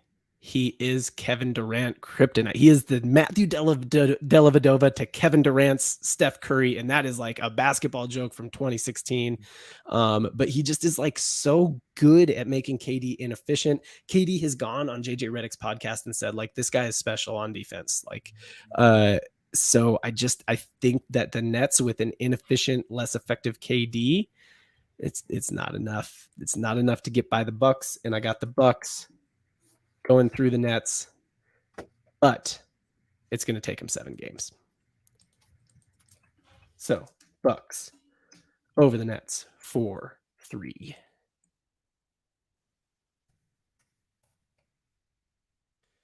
All right, Casey, moving on to yours. Eastern Conference semifinals, or Eastern Conference semifinals, other half. You got Sixers Celtics. No, Yeah, this we're isn't. getting. Yeah, that's me. Yeah, We're that's getting you. down Okay. there, down to the nitty gritty here, and you're gonna call me boring again because I did go boring again. I went 1-2, and that also means that the Celtics are back. 3 of the same 4 teams in the Final Four here, if you will. Well, I think that's all 4, right? Is it all 4? Wait, Yeah, I think the no. Bucks were in the semifinals last year too. Oh no, it was the Heat, right? Yeah, it was the Heat. Now I'm double checking Eastern Conference Final. It was the Heat. You're right. Okay. It was the Heat. Yeah, I might accidentally. Like, no. I think the Celtics went through the Bucks one round earlier. Sure, it's not sexy, right? But like it, in the odds of like, could it happen? Like I think it could for sure. How many games do you think it takes them to beat the Sixers? 6. I think it's gonna be good series. It's gonna be tough. Respect the opponent here, but yeah, I mean ultimately they get it done. And I think you had this matchup too, didn't you? Maybe Bucks Celtics. Nope, you did not. You did not. I did not. All right. You had the Celtics getting upset though. So all right. So yeah, good times rolling along. We are in the Western Conference Finals now. In John's bracket, and we have one team we share one team in each conference still. Yes, in John's playoff bracket, it's been a tough series. It's been a hard one. Who gets the job done here? The Nuggets have been trying to break through for years with the 2-time MVP Nikola Jokic, and he is good. He's such a good facilitator, and their offense flows so smoothly. I think if Jamal Murray is healthy all the way through, the Nuggets have a very real shot at this. Sounds like there's a big butt coming. I do think there's a good chance that Jamal Murray misses at least some games somewhere in the playoffs. And I also think that even if Jamal Murray were healthy all the way through, I didn't say they would win. I said they would have a very good shot. At the end of the day, I think the team that is most likely to come out of the West, out of these two teams, the Nuggets and the Warriors, is the Warriors. Now, if it actually played out like this, maybe I'd say, all right, like the Nuggets have broken through and they might beat the Warriors. But I do think the Nuggets, like somewhere along the road, you're killing me with the back and forth here. The suspense is too much, man. So it's a boring pick, but I got the Warriors coming out of the West. Hell again. No, it's not a boring pick, man. Everybody wants to see this. I got the Dubs coming out of the West again. Golden State takes down the Nuggets in 5. Love it. Love to see it. Oh, you forgot to put the games on the second round for the Warriors. Are they just crushing at this point? I think I said 5 there too, didn't I? Or did I say all right. 6? So you got them. You got the Clippers being the biggest opponent so far. You know what? I'm gonna give him 6 against the Suns at 2. All right, flying by the seat of his pants. I like it. It's cool. Cool yeah, I mean, it's on record. I said it earlier, so whatever. But all right. So Warriors, Nuggets, Western Conference semifinal or Western Conference Finals. Warriors fight their way out again. All the playoff experience pays off again. Look, these guys are like in their mid-30s now. They can only do this so many more times. This is one of the last years they can do it. So I think they do it. I love it. All right. I like it. Moving on. Casey, Western Conference semifinals. I know where this is going. A 4th matchup, I think, that we share. Maybe more if we've missed some. But you also had this one in your bracket one round earlier. And I have the same outcome. Too much firepower. Team's too good. Suns, I think, they went on a nice little run here. They did themselves justice, but the Warriors are just too good. Yeah, we have the same representative of the West in the finals here. And yeah, I agree with you. They're kind of hitting the end of a window. I wouldn't say this is like the last year. I'm not saying you did, but yeah, there's a sense of urgency building, right? And it's always kind of been there. And I don't know, in your mind, are they already filed into the category of dynasty? Are they a dynasty? Yeah, I think for sure. I think that I'm glad to hear you say that. I have them that way too, but I think some people still deny them that, and I think they want to cement that really solidly and not just be a dynasty, be like one of the all-time best dynasties. Right. Yes. No, and I would already say, I mean, it's like a run of championships, another run of championships, another run of championships, right? Like 3 different eras of Warriors. And yeah, I mean, look, if Steph does that, I mean, I know you want Steph Let's to be in let's this. hold on. Let's hold on here. Let's just hold I know on you here. want Steph to be in the discussion for GOAT. Let's hold on here. Let's hold on that. Let's go to the East. Let's go to the East. Eastern Conference Finals. I got the Bucks and the Sixers. I think the Sixers actually match up well against the Bucks. Joel Embiid is a good defender. Giannis is faster, right? Like he's quicker and he's going to get his buckets, but I think Joel Embiid is like a good enough and big enough and strong enough defender to kind of slow him down. Drew Holiday is a good defender, but like James Harden is kind of like anti-defense offense, right? Like he draws a lot of fouls. He's the kind of guy who can get Holiday in foul trouble. He can beat him in a lot of ways. So if you got a cook in James Harden, I think a Joel Embiid James Harden tandem is tough to beat. Oh, dang! Do you have the 5 seed going all the way here? This is the matchup I've waffled on more than any other. So I'm kind of like talking through it live. But like, do I really think the Sixers can beat the Bucks? Really, like truly? I said, and I'm looking at it matchup by matchup, right? So we got Holiday, Harden, we got Embiid, Giannis, and we got Middleton, Harris, and then we have the role players. Ultimately, I think it will come down to the role players.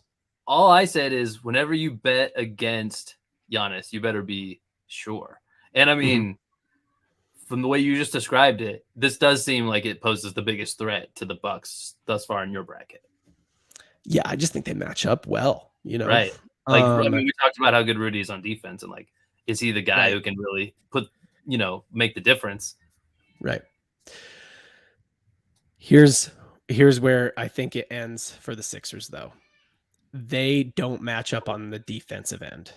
So they don't match up on the defensive end other than with Giannis. So like Holiday can maybe slow Harden down, but Harden will still score. Joel Embiid will still get his. Giannis will still get his. Like it's all the matchups are really right there. But then Harden's defense is, and Tobias Harris's defense is like probably like not quite as good as he's like actually I would describe Tobias Harris is like an older Chris Middleton. And so, yeah, I just, end of the day, in my gut, do I think the Sixers can beat the Bucks? No, I don't like the Sixers at all, but for some reason I want to give them this because of that like heartbreak Kawhi Leonard shot that kept them out of the finals. Man. And they probably would have won because that was the year that Clay went down and KD went down and everything like that. What a freaking shot. Yeah, that shot. Like I like that was the Eastern Conference, and so I like kind of want to give it to him and be like, "This is your redemption, guys. You can do it. Like trust the process for like 10 years now, and you finally do it." It's a long process. This is a long process since Joel. A 189-point process. Yeah, no, it hasn't been 10 years, but since Joel Embiid got drafted. But at the end of the day, man, I just think the Bucks are too much, and I think they got a chip on their shoulder from an early exit last year. And so I think the Bucks get them, and I think it takes 7 games. I think it is a battle, like just a slugfest. And that I actually kind of like watching the East more because they have more like 7-game series, I think. Probably because the Warriors are just dominant in the West. Both seeds you have going. I mean, not that that's crazy, but I find it interesting how it breaks down. All right. Yeah, I think some teams are a little better designed to win regular season games. I think we both gave the 76ers their respect, and I think there's actually a good chance we overshot on them a little bit. I think so too. I think we're both like somehow we're both pretty high on the 76ers, and I don't think that expected to be. I kind of like dislike everybody who plays there too. So it's weird when I say like you look at the collection of things that we share as a take, and you go like, I guess that's what we are as a podcast. That's what we believe. Minus whatever or plus whatever Q. I mean, the Lakers are going to be on here with Q. So the Lakers are in the Western Conference. Right. I'm just talking generally speaking about the playoffs. But I mean, somehow we're high on the 76ers when both of us are like meh on them kind of generally. So they must be a fairly good team if we have a hard time. They seem to have it more figured out than the other Eastern Conference teams right now. Like there's some like kind of weird issues with all the other Eastern Conference teams, and the 76ers are just like, yeah, look, we need a little more playing time together, but we have it mostly figured out. The process is the process. So I do know that I have talked to Q and I asked him, like, do you legitimately believe that the Lakers could win a championship this year? And he said no, which is like the most rare thing for any LA sports fan to say. But yeah, so I don't know if he would have the Lakers here, but where are we at here? We're at Casey's Eastern Conference Finals. Yes. Bucks Celtics. This is a classic Eastern Conference Finals matchup. We are winding down this 90-minute playoff projections extravaganza, and I am staying true to my boring self here, and I am repeating again here. We're going Celts into the finals. You know, Celtics Warriors rematch. Celtics, it is boring. Rematch. I am not here to give the sexy picks. I am here to. I'm here to tell you. I think what happened last year will happen this year. Yeah, I'm rematch city. You know, we've seen it before, I think, and it is true that does happen a lot more in the NBA than like the NFL. Right, like it doesn't happen in the NFL really that much, if at all. I can't. Nothing comes to mind, at least. But yeah, in the NBA, you know, it can happen, and maybe it will happen, and it's series. So like the better teams win more often. It's not any given Sunday out there. Right. It literally is not. And so you don't see it as much in football. Can't fake a series. So that's what it is, and that's how I have it. And I don't know. Do you mind if I just give my champions first here, so I can give you the hammer? Yeah. All right. There we go. So we got in Casey's finals out of the West fighting out of the West corner, the Golden State Warriors, and fighting out of the East corner, the Boston Celtics. And I think I know where you're gonna go, but give it. Oh, so in the Eastern first, yeah. So let's go. I think I know where you're gonna go. But give it to me. Who do you think? Warriors, Celtics, finals. Who is the champion? Warriors win it all. Warriors win it all again. I know you want them to cement that. They cement their legacy literally forever. Whatever happens in future years, that they will definitely have, you know, more years in the league, I think, as that core group. But how many games? This launches, in my mind, Steph into that GOAT discussion. That's why I didn't want to get too far into it. I think one more, not just finals appearance, but finals of victory, NBA championship, 6 games, by the way. Warriors in 6 over the Celts. Steph Coat. Steph Coat. Oh, I like that. I like that nickname. I haven't heard you just Steph Coat. I combined Curry and GOAT accidentally. It came out Steph Coat. Steph is the GOAT, I think, now. I think, honestly, man, I've never understood why he's not in the discussion already for GOAT talk. But I think you can't, the same thing you can't deny, like the Warriors, their dynasty title. If they even get to the finals, in my opinion here, they're a dynasty. But they win it, for sure they're a dynasty, one of the best ever. And I think then you can't deny the man is due. I think Steph is firmly in that discussion at that point, based off of rings, based off of just, you know, finals appearances too. Because that's the other thing about like LeBron that we always hear, right? Is like, sure, maybe he doesn't win it all the time, but he's just there all the freaking time, right? Well, I don't have him here in this one. I don't think anybody's got him going in this one. So yeah, like, what if you're there all the time and you win it every time? And you actually pull it off, and you, like you said, you've done it in this era, and this other era, like. Man, Steph Curry. I'm not saying he actually. I did change the ticker on the bottom to say Steph is the GOAT. But what I really mean is he's no longer excluded from that discussion, because let's be honest, there will never be a unanimous GOAT in basketball. I don't think ever again. I don't think there ever will be. No. We have Tom Brady in the NFL. We had Michael Jordan, I think, as a pretty consensus GOAT for a long time. I think maybe not even everybody did. But that's been muddy for a while. I think it gets muddier only from here on out, because there's just too much data, too many ways you can make the argument, and just too many super teams kind of being built now too. So like, this is what happens. I think Steph launches himself into that discussion. That's it. I'm out. Warriors win. Let's go. Okay. But does John see it the same way? Do I see it the same way? All right. If I'm looking, maybe that changes your mind. If I'm looking at this matchup and I'm saying, what do I really believe here? I believed last year that matchup for matchup, the Warriors were better than the Celtics, and the Celtics ran it back, right? And the Warriors ran it back. So matchup for matchup, I believe again that the Warriors are better than the Celtics. Now there are some matchups that I think the Celtics win. The Jaylen Brown claim Thompson matchup is definitely one the Celtics win. The reason I don't even have the Celtics getting to the Eastern Conference Finals is because I think they have depth problems, right? Like when they get into deep into playoff series, they're running like a 7-man rotation. That's tough over that many. Like, I don't know how they did that, honestly. I think that's rare. But matchup, if I look at this matchup for matchup, Warriors Bucks, which is what I've got in the finals this year, I think I've got more matchups going the Bucks way, which changes things because now you have to think like, do the Warriors win their matchups by enough that it offsets the wins, right? So we've got Marcus Smart against Steph Curry. Marcus Smart is like a great person to have against Steph Curry because it's just like, hey, all offense, all defense, super aggressive defender. Steph Curry's defense is not that great, and Marcus Smart is like an okay scorer. But yeah, Steph Curry wins that matchup by a lot. Jaylen Brown against Klay Thompson. Sorry, not Jaylen Brown. Drew Holiday against Klay Thompson. I started doing the Celtics matchups. Sorry, Drew Holiday against Steph Curry. Same thing as Marcus Smart, though. Like he's kind of like the same player, in my opinion. In my opinion, a little bit better though.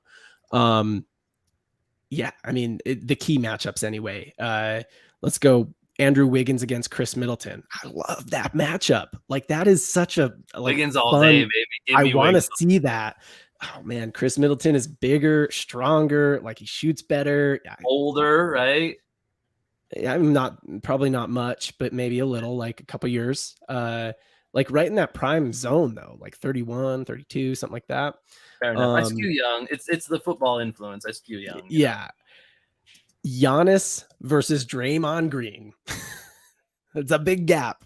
It's a big gap, you know? And then Klay against like, you know, probably a role player, but that's where Klay's going. At the end of the day, I don't think that Steph Curry, Drew Holiday matchup is enough to offset the Giannis versus Draymond matchup, unless Draymond does Draymond things and gets underneath Giannis. We're both kind of right, by the way. I just searched it. So Chris Middleton is 31.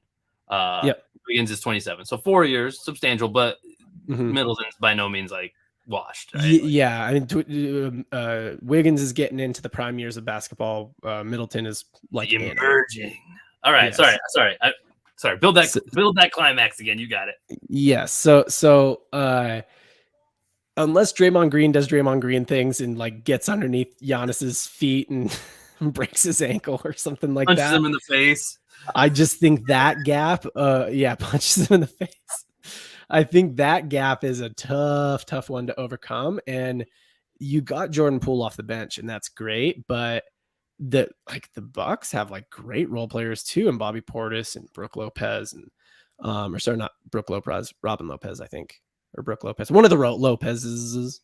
Like at the end of the day, if I'm like looking at this, do I think who wins in a series? The Warriors playoff experience comes way into play, but the Bucks have tons and tons of playoff experience too, and they have won a championship before. And I think that they're just the firepower overcomes the Warriors, and it gives them their only second ever championship loss. I think it's only their second ever. No, it would be their third. So they've lost one to the Cavs in 2016. A bunch of fans in Middle America here. You know? Yeah, I know, right? Like I should just say the Warriors so that more people will like me because they have a bigger fan base. But we're a West Coast. You already did that. Did that. We're covered. We're covered here. Yeah. We also got Boston. So I think Bucks. I think Bucks in 7, and apparently we have Philly covered too. Geez. Maybe they're like, nah, the Sixers are going to win, so you guys are stupid. We got Dallas hating us though in this worldview. Yeah. So I got Bucks in 7. I think it goes, you know, but I just think the Dubs need a new, not Kevin Durant, but like they need another new weapon, I think, to overcome somebody like the Bucks. But that's it, man. Hey, I got Warriors. We both got the Warriors all the way though.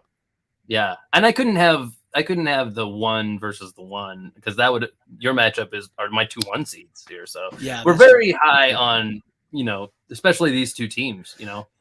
For sure. I think this is maybe a more likely. I think the Warriors. I think we're right. I think the Warriors are the most likely to be in the finals out of all the teams. I don't know. That's how I see it. I would say that's true, right? Because the East is a little more stacked at the top, where like those teams just like they blow each other up. And that's the thing, actually, you know, that there could be a case for it's like, oh, the Warriors are going to probably come out of the West a little more unscathed than whoever has to come out of the East, right? But at the end of the day, I don't know. The Bucks still won a championship. While still probably playing some better teams along the way, even too.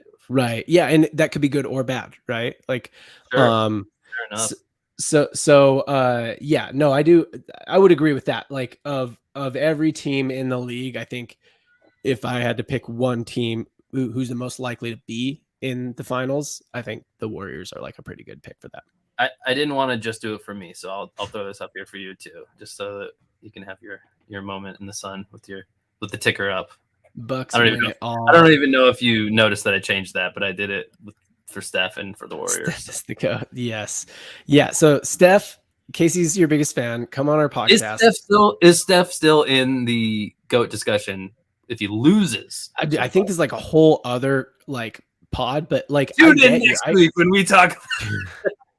I don't think we can do GOAT discussion without Q, but I mean, I can't believe we did this. I think there's like some reasons that Steph's not in the GOAT discussion that like no amount of championships will overcome.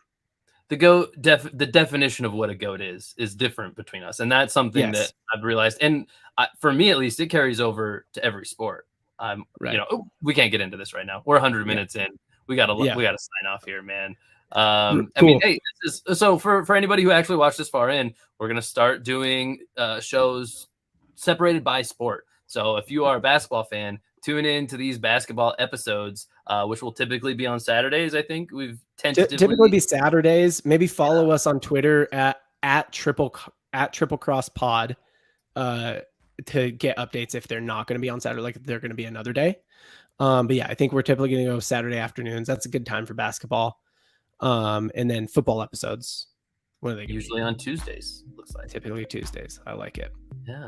Cool. Casey, this has been fun, man. Thanks for hanging out with me and talking basketball for 100 minutes. I'm surprised you were actually interested in basketball for this long. I'm super happy with it. Anyway, yeah, say all the YouTube things. Take us out. Triple Cross, thank you for watching this first pure episode of basketball content on the Triple Cross Podcast Network channel, page, everything. Yeah, if you've watched this far in, I know you liked it. You could not have hate watched us this long. You know, we said too many dumb things for you to stay around this long if you didn't like what we were saying. So go ahead and hit that like button because I know you want to. Hit the bell icon to get notifications whenever we drop new content onto the channel. Subscribe to our channel, of course. And as always, until next time, keep it real, Triple Cross. See you next time. Let's go.